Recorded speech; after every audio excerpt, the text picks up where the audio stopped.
લોકમત ન્યૂઝમાં આપનું સ્વાગત છે। આજે આંતરરાષ્ટ્રીય મજૂર દિવસ નિમિત્તે વડોદરામાં વેસ્ટર્ન રેલવે એમ્પ્લોઈઝ યુનિયન દ્વારા રક્તદાન શિબિરનું આયોજન કરવામાં આવ્યું હતું। વડોદરા ખાતે મજૂર દિવસ નિમિત્તે western railway employees union Vadodara મંડળ દ્વારા રક્તદાન શિબિરનું આયોજન કરવામાં આવ્યું હતું।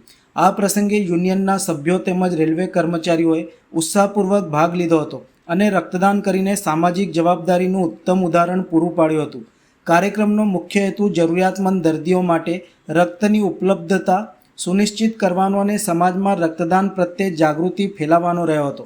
શિબિર દરમિયાન અંદાજે 120 યુનિટ રક્ત એકત્રિત કરવામાં આવ્યું હતું।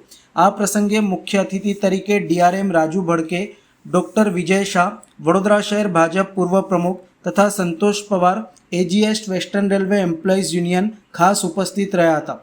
યુનિયનના હોદ્દેદારોએ તમામ રક્તદાતાઓનો હૃદયપૂર્વક આભાર વ્યક્ત કર્યો હતો અને ભવિષ્યમાં પણ આવા લોકહિતના કાર્યો ચાલુ રાખવાનો સંકલ્પ વ્યક્ત કરવામાં આવ્યો હતો। આજે વેસ્ટર્ન રેલવે એમ્પ્લોઈઝ યુનિયનની યુવા શાખા દ્વારા આ બ્લડ ડોનેશન કેમ્પનું દર વર્ષની જેમ આયોજન કરવામાં આવેલું છે।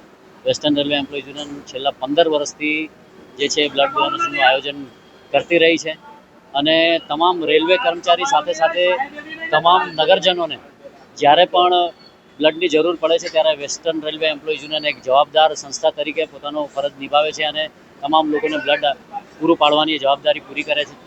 લગભગ આ બ્લડ ડોનેશન કેમ્પની અંદર અમને 200થી વધારે યુનિટ કલેક્ટ કરવાની ઉમેદ છે। આનું ઇનોગ્રેશન અમે આજે સવારે 10:30 વાગે કર્યું હતું, જેની અંદર અમારા ડિવિઝનના ડીઆરએમ શ્રી રાજુ પી ભડકે સર અને અમારા આસિસ્ટન્ટ જનરલ સેક્રેટરી સંતોષ પવારજી ઉપસ્થિત રહ્યા હતા અને એમની ગરિમામય એમાં અતિથિમાં અમે લોકોએ આનું ઉદ્ઘાટન કરેલ છે।